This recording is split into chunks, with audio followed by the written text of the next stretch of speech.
What if the person you brushed past without a second thought turned out to be the CEO of the company you're dying to work for?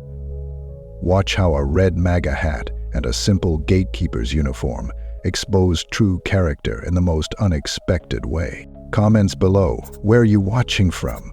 And if you like and love our story, kindly subscribe our channel, life inspirational and motivational tales that explore themes of love, unity, and patriotism. Stay with us always for interesting stories. Thanks. Let's start the story. The office buzzed with activity as candidates lined up for their interviews, their shoes clicking against the marble floor. Each was dressed in their sharpest suits, holding polished resumes, and wearing expressions that balanced between confidence and nervousness. At the entrance, an older man stood in his simple gatekeeper's uniform, a bright red MAGA hat perched on his head. His hands gripped the heavy iron gates as he opened them for the arriving candidates. Most passed him without a glance, while a few offered polite but fleeting thanks. He couldn't speak. The man was Mr. Dawson, the CEO of the company, though none of the candidates knew that. To them, he was just a gatekeeper doing his job. Dawson was a self-made billionaire who had built his empire from the ground up, but he believed in staying connected to the values that had guided him: hard work, humility, and integrity. Recently, he had become concerned about the culture at his company. Reports of arrogance, entitlement, and disrespect among staff had troubled him deeply. Dawson had decided to test the character of the people seeking to join his organization. Instead of relying on resumes and interviews, he believed that observing how they treated someone they perceived as beneath them would reveal their true selves. Your actions in unscripted moments show your real character, he had told his board when he proposed this experiment. The first candidate, a young man named Thomas, strode up confidently. Dressed in an expensive suit, he carried himself with an air of superiority. When Dawson asked for his ID, Thomas scoffed and said, "Do I really need to show you? I'm here for the director position. Just let me in." As Dawson remained calm and firm, "It's company policy. No ID, no entry."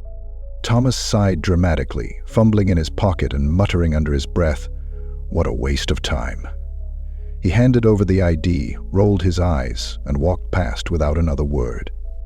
Shortly after, a nervous young woman named Emily approached. Her hands shook as she handed Dawson her ID. "Good morning," she said with a shy smile. "Thank you for holding the gate open." Dawson nodded back. "You're welcome," Dawson replied, noticing the sincerity in her voice. Further down the line, another candidate named Mark arrived. At first, he greeted Dawson with an over-the-top friendliness. "Good morning, sir," he said with a wide smile. But moments later, when he thought Dawson couldn't hear, he turned to another candidate and whispered, "Imagine wearing that hat to work. What kind of person even does that?" "I need an office manager," Dawson said with sudden readiness. "When we get both the certificates and the job, I'll provide it." Dawson made a mental note of Mark's comment. As the morning went on, he witnessed a range of behaviors. Some candidates ignored him entirely, treating him as if he were invisible. Others were polite but distant, their smiles forced and fleeting. One memorable moment came when a woman dropped her folder of papers right at the gate. Dawson immediately bent down to help her gather them.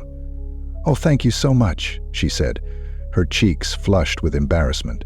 "You didn't have to do that." "It's no trouble," Dawson replied, observing her genuine gratitude. Another candidate, late and visibly frustrated, arrived without his ID.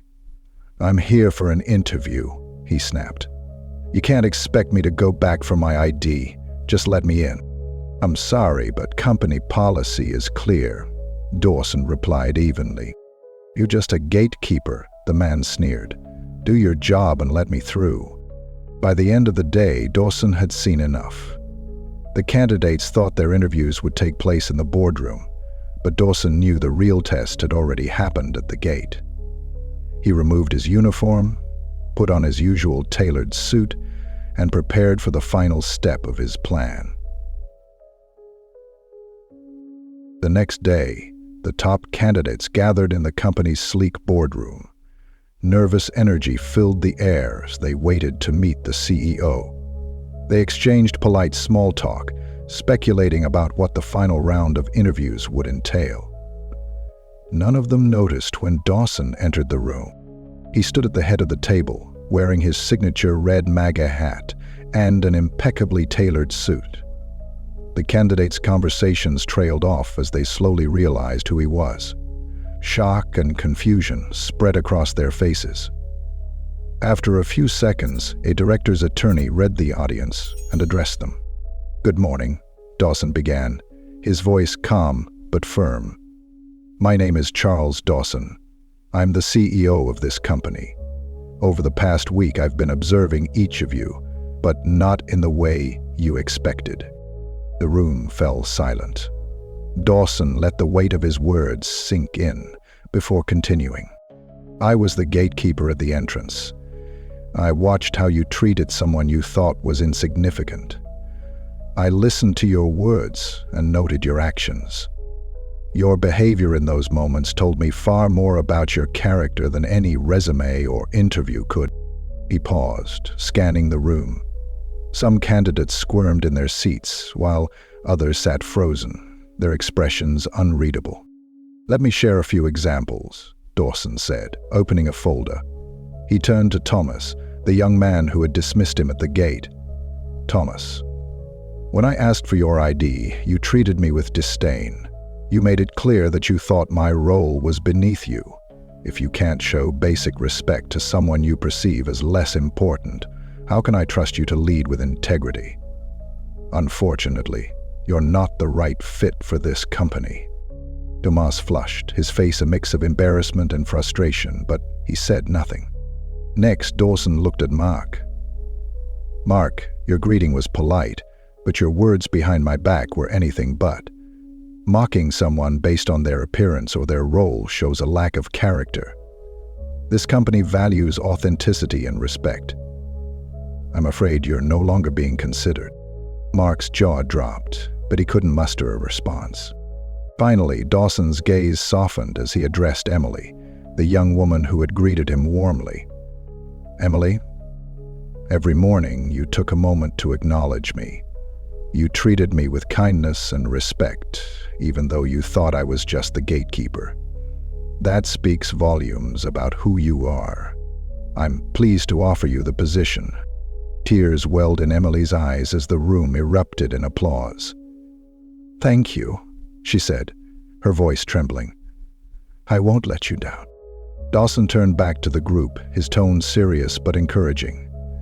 "The skills on your resume might open doors, but your character determines whether you stay inside. Respect and humility aren't optional. They're essential." As the meeting ended, the candidates left with mixed emotions. Some were humbled, others regretful. But all had learned an unforgettable lesson about the importance of treating everyone with dignity. In the weeks that followed, the story of Dawson's undercover experiment spread throughout the company and beyond. Employees began reflecting on their own behavior, and a culture shift took root. Dawson introduced new training programs focused on empathy, integrity, and workplace ethics. The message was clear: character mattered just as much as competence. He started to hold once again. For Emily, the opportunity marked the beginning of an incredible journey. Under Dawson's mentorship, she quickly became a standout employee, leading initiatives that prioritized collaboration and respect. Her success inspired others, proving that kindness and humility were not weaknesses, but strengths. Dawson's experiment also caught the attention of industry leaders, sparking conversations about how businesses could prioritize values in their hiring and leadership practices. Many praised his bold approach, while others were inspired to implement similar strategies in their own organizations. Months later, Dawson returned to the gate, this time in his suit but still wearing his red MAGA hat. As employees passed by, some greeted him with newfound respect, while others hesitated, unsure how to react. Dawson smiled warmly at each one, his presence a reminder that no role was too small to matter. One young intern stopped to thank him. "Mr. Dawson, your story really inspired me. It's changed the way I think about how I treat people." Dawson placed a hand on her shoulder. "That's all I hoped for. Keep spreading that kindness. It makes a bigger difference than you realize." As the sun set and the last employees entered the building, Dawson stood at the gate, watching the company he had built evolve into a place where respect and integrity weren't just words, but lived values. His red MAGA hat caught the evening light, a symbol not just of his beliefs, but of his commitment to character. At that moment, he knew his experiment had succeeded. Character always mattered. Have you ever judged someone by their appearance, only to be surprised by who they really were? Share your stories or experiences in the comments below. Let's spark a conversation about character, kindness, and the power of humility. Don't forget to like, share, and subscribe for more stories that challenge perspectives and inspire change.